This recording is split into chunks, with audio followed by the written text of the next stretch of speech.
투자하실 때 임장은 데이터로 투자 확신이 들 때 가시나요? 아니면은 속칭 어떤 교육 대기업 투자 시 바텀업 방식으로 임장 중요성을 엄청 강조하거든요. 대기업에서는. 맞는 말 같으면서도 시간 대비 효율이 떨어지는 것 같고 망고쌤의 임장에 대한 견해 부탁드립니다.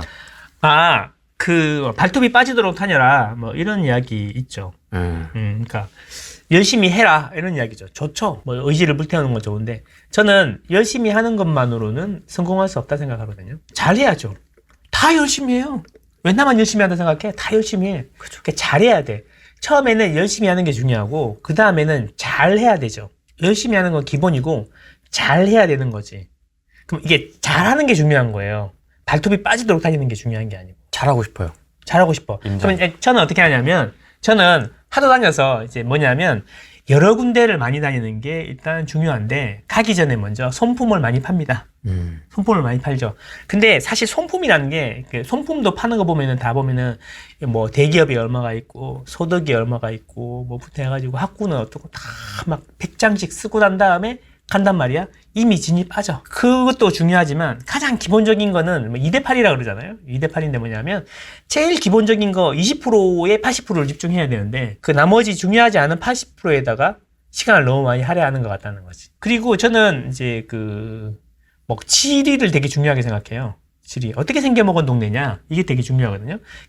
그 동네가 어떻게 생겨먹었냐에 따라서 이게 재개발, 재건축으로 초점을 맞출지, 기축으로 맞출지, 분양권으로 맞출지, 이런 식으로 다 결정이 나는 거거든요.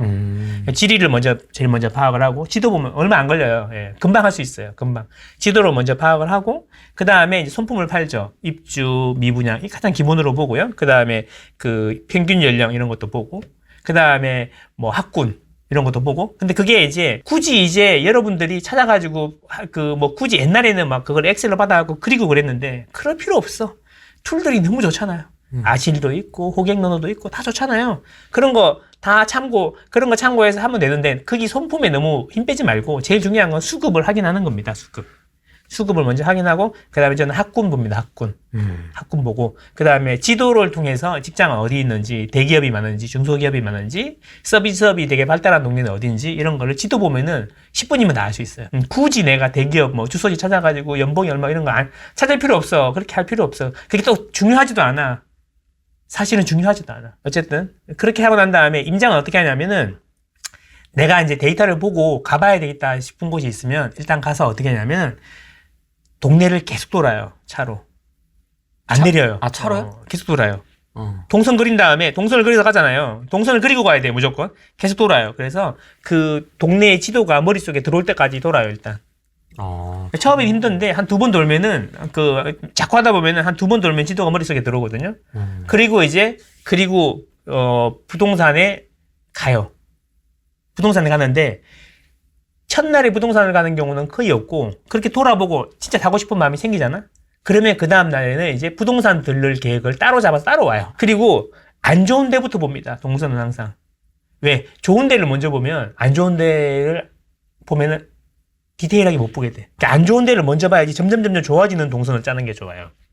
그래서 부동산 가서 이제 물건 내놓으세요 이런 거 물어보지 말고 부동산에 가면 아까 말씀드렸는데 그 부동산에 가서 왼손으로 연락을 했잖아요 지난주에. 그러니까 오른손에 선물 들고 가고 귤 놓고 이제 소장님한테 여기는 어떤 분이 사시고 직장 어디 다니시고 학교는 어디 배정되고 학원은 어디로 가는지 이런 거 물어보고요.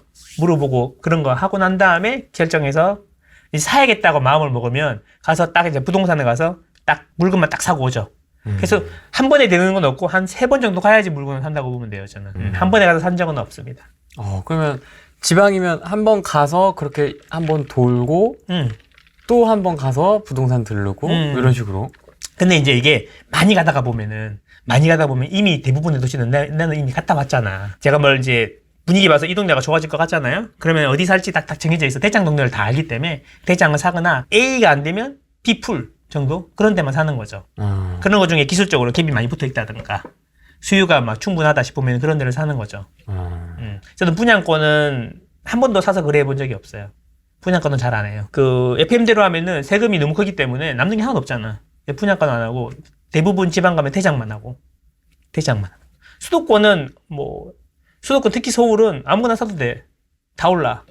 수요가 항상 있기 때문에. 근데 지방은 수요가 한정되어 있기 때문에 수요가 몰리는 데를 사야 돼요. 안 그러면 손해볼 수 있어요. 그래서 외곽 지방은 수요가 몰리는 데가 있고, 이 수요가 몰리는 데 이미 자리 잡은 사람들은 있어도 잘 안 가요.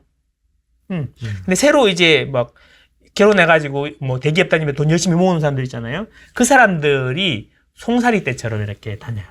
송사리 귀엽다. 작은 우물의 송사리처럼. 송사리. 작은 우물에서 송사리가 대장이잖아요. 그래서 신축 분양하는 데 있으면 우우 갑니다. 맞아요. 그쵸. 그리고 또 새로운 신축이 나오면 또 일로 가요. 그래서, 신축이라고 좋아했다고 갔는데, 여기 송사리 있다가 떠나고 나면은, 수요가 적기 때문에 이 사람들이 떠나고 나면 여긴 또 가격이 안 올라. 그래서 그런 거 생각하면 결국에는 지방도 가서 제일 좋은데 가죠. 물어봅니다. 부동산 사장님한테. 이 동네에서 제일 비싼 아파트가 어디예요? 어디를 제일 좋아해요? 그럼 딱 말씀해줘요. 거기 딱 가죠. 대전으로 치면 둔산동이면 뭐, 일단 크로바 한번 보고. 이런 식인가요? 그쵸. 그, 대전에 가면은, 이제, 둔산동에 부동산이 들어가고 물어보죠. 어디가 제일 좋냐고. 답 나온 거잖아요. 이미 알고 갔지만 확인하는 거죠. 내가 알고 갔지만 소장님 이야기 속에서 힌트를 얻을 때도 많아요. 뭐, 둔산동 갔는데, 요즘에는 전부 다 도안 분양권만 바라보고 있어요, 사람들이. 그러면, 젊은 사람들은 도안 분양권 받아 가려고 하는구나. 그러면 이 사람들이 도안으로 이사 가요? 안 가죠. 왜요? 애들 학교 가는데 어떻게 돼요? 여기가 둔산동이 대장이구나. 하지만, 상품 가치는 도안이 높구나. 그러면 생각해봐야 되는 거지. 생각해봐야 되는 거지. 도안을 사는 게 나을지, 둔산을 사는 게 나을지 생각해봐야 되는 거죠. 그래서 도안을 딱 갔는데 양녕항은 버스가 있는 거야. 그래서 도안을 안 샀어. 양녕항은 버스. 저기 가도 애들 때문에 다 왔다 갔다 해야 되네. 그치, 도안은 그죠, 학원이. 집은 좋지만 집은 새 건데 그러면 결국에는 둔산동 쪽이 재건축이 되면 완전히 왕의 기한으로 바뀔 거 아니야. 왕의 기한. 그치, 바뀔 거 아니야. 예, 그래서 이제 내가 산다 그러면 나중에 지금 없지만 둔산동을 사겠죠. 청주 같은 데는 딱 가면은 이제 너무나도 자명하게 대장이 딱 정해져 있어. 복대동이? 복대동 지회를 1차. 지회를 2차를 대장이라고 해가지고 많이 막 사고 그러던데. 난 도저히 이해가 안 돼. 나는 어느 지역을 가봤는데, 수도 없이 많은 지역을 돌아다녀 봤는데, 30평만 단일로 돼 있는 데가 대장인 데는 단 한 번도 못 봤어. 대장인 동네는 대형이 많아야 돼요. 의사, 변호사 30평 안 살아요. 지방은 40평, 50평에 산단 말이에요. 취업 1차가 보면 품격이 달라. 여기는 조경이 잘 돼 있어요. 막 이러잖아요. 조경이 중요한 게 아니고 로비에 앉아 있어 보면 딱 느낌이 와요. 취업 1차 샀죠. 근데 다 취업 2차를 자꾸 사는 거, 취업 2차를 자꾸 물어보는 거예요. 왜 그러지 했는데 누가 그 길을 찍은 거예요? 중간 옛날 대기업에서 밀었더라고. 옛날 특정 항사가. 특정 항사가. 뭐 그렇더라고요. 더 이상 안 할게요. 너무 저격하면 안 되잖아요. 대기업의 임장 보고서 100장 너무 낭비라고. 그 남들 쓰는 거 보는 거는 괜찮아요. 쓰지는 마세요. 그렇게까지 쓸 필요는 없고. 임장은 되게 중요한 겁니다. 되게 중요한 거고, 임장 가서 해봐야 될 포인트도 있고 한데, 뭐 유모차는 뭘 밀고 다니는지 저는 그걸 되게 중요하게 생각해요. 막상 그 아파트 앞에 갔을 때 아까 말씀드린 대로 할머니 할아버지가 햇빛을 보면서 앉아 계시냐, 젊은 신혼부부가 가끔씩 있냐, 또는 이제 막 명품으로 막 도배한 아줌마들이 스토케라고 있어요. 유모차를 밀면서 어린이집 앞에서 기다리고 있느냐, 이런 걸 되게 중요하게 생각하죠. 그리고 이제 초등학생들은 이제 급식을 먹으니까 1시 좀 지나면 퇴근하거든요. 1시부터 2시 사이에 그 학교 앞이나 아파트 앞에 서 있어 봐요.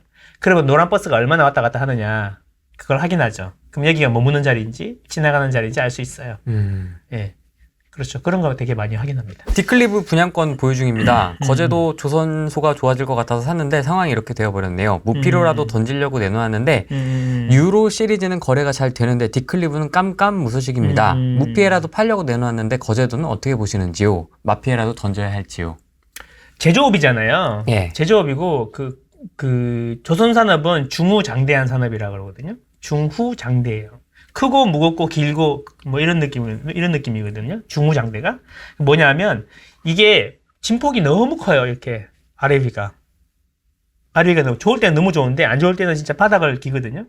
다행인 것은 그 제도가 입주 물량이 많음에도 불구하고 그 조선산업이 바닥을 찍고 올라오고 있는 중이라는 거죠. 천천히 올라오고 있는 중이라는 거죠. 그거는 좋은 점이긴 하나 제가 볼 때 그 제도는 신축 공급이 너무 많아. 전체적으로. 그 조선소에 다니는 사람들 중에요. 조선소에 다니는 사람들이 뭐 10,000명이다 그러면 그 중에 정규직이 몇 명인지 한번 봐야 돼요. 얘네들이 이제 야가 가지고 정규직보다는 비정규직을 엄청 많이 쓴단 말이에요.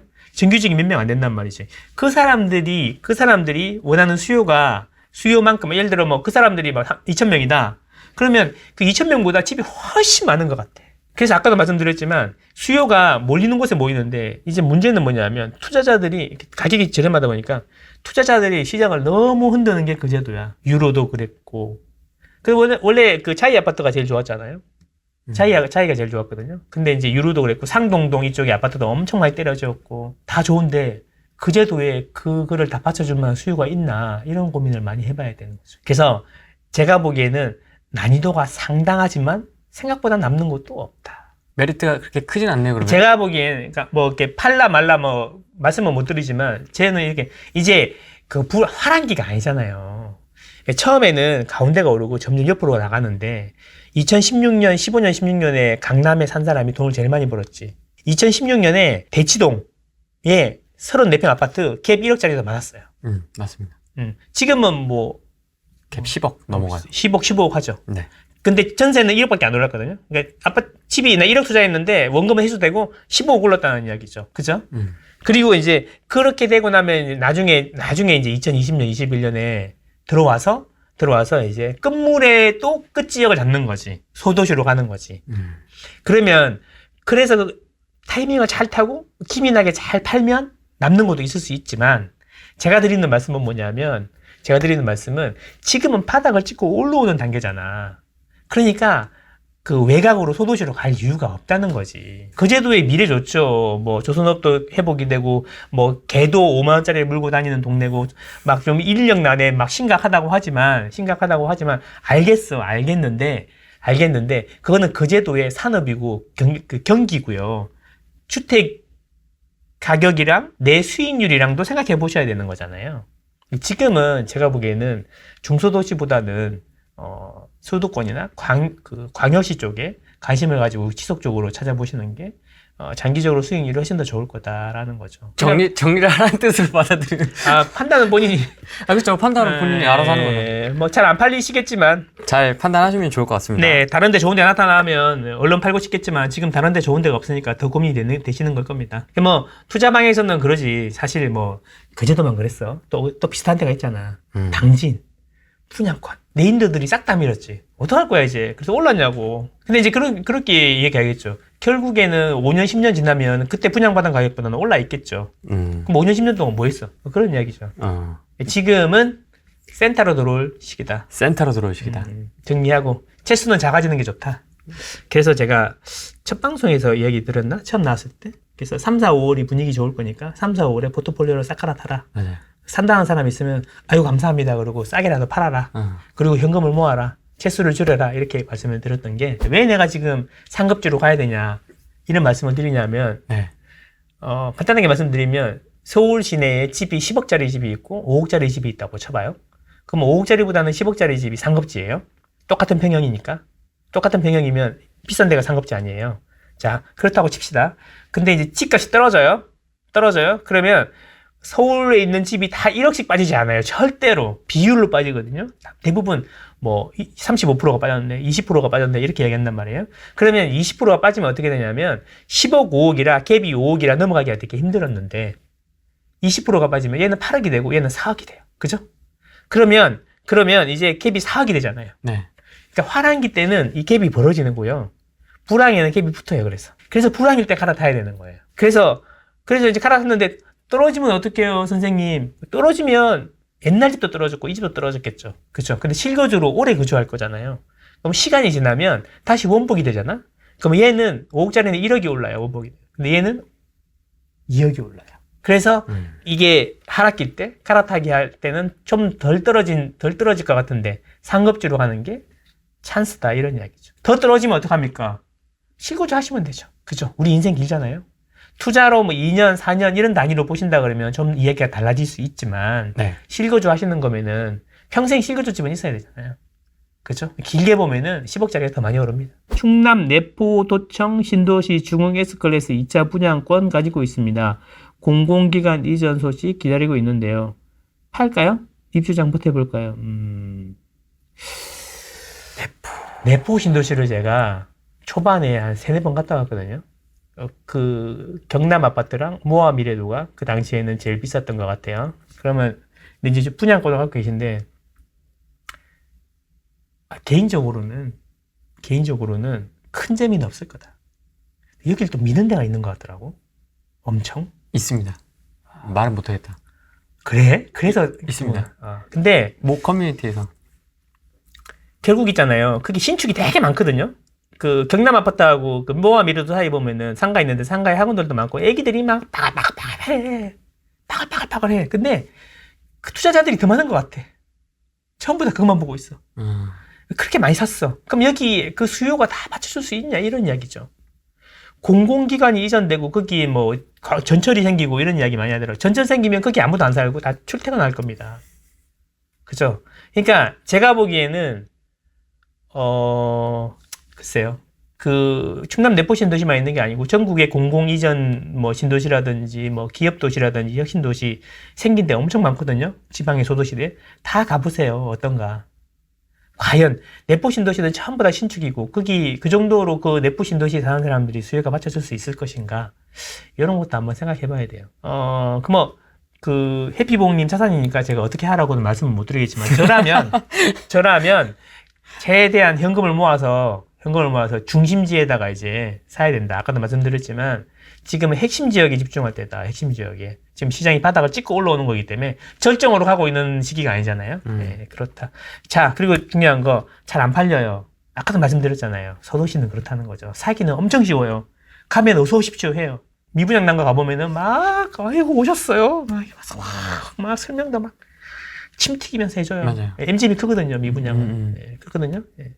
근데 막상 팔라 그러니까 지금 어떻습니까, 여러분? 이게 문제라는 거죠. 그리고 그러면 이거 분위기 좋아지면 팔면 되죠. 분위기 좋아지면 팔 거였으면 벌써 팔았어야죠.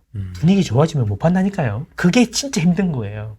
골프에서 힘 빼는 게 제일 중요하지만 힘 빼는 게 쉽지 않잖아요. 공을 보면 힘이 솟잖아요. 그런 것처럼 말이 쉬운데 실제로는 어려운 게 오르면 팔죠. 이 이야기예요. 망고세 운정신도시 구축을 가지고 있는데요. 역전세 예정입니다. 버텨야 할까요? GTX 50분 정도 거리에 있습니다. 저는 팔 것 같습니다. 운정신도시의 도시 구조에 대해서 조금 이해를 하시면 장기적으로는 그쵸? 왜요? 운정신도시 왜요? 아니 왜 이렇게 미는 사람들이 많아고 내가 말이 되게 조심스럽긴 한데 네. 신축이 좋긴 하죠. 아니 네. 소신과 원칙을 말씀해 주시죠. 신축은 좋은데 네. 내 투자 수익률하고는 다른 거잖아. 이게 실거주냐 투자로 한 거냐 이 차이인데 만약에 이제 여기 뭐 예를 들어 숫자가 되게 높으니까 뭐 n 뭐 5 이러니까 투자로 했다고 하면 글쎄 고민이 많이 들겠네요. 저 같으면 네. 뭐 빨리 손해보고라도 좀 팔 것 같아요. 이거를 이제 제가 드리고 싶은 말씀은 도시 구조를 좀 이해를 하는 게 좋아요. 운정신도시의 도시 구조에 대해서 그러면 도시 뭐 길이 어디나 있고 뭐 GTX 어디 이런 거 이야기하는데 그게 아니라 네. 장기적으로 볼 때 시장 수익률을 상회하기 힘든 구조가 운정신도시의 도시 구조입니다. 지리를 좀 알아야 돼요. 요즘 강명 뉴타운이 분양가가 계속 오르고 있어서 입주권 매수로 신축 매수를 하고 싶을 때 구성남과 강명을 고려하고 있습니다. 또 한 가지 고민은 오히려 지오금 연식은 있지만 서울 안쪽으로 들어가는 쪽이 어떨까요? 서울 안쪽이 어딘지를 잘 모르겠지만 서울 안쪽은 어딘지는 잘 모르겠고 서울 안쪽을 빼고 광명하고 그 다음에 구성남 중에 고르라고 하면 저는 어디 고를지 알죠?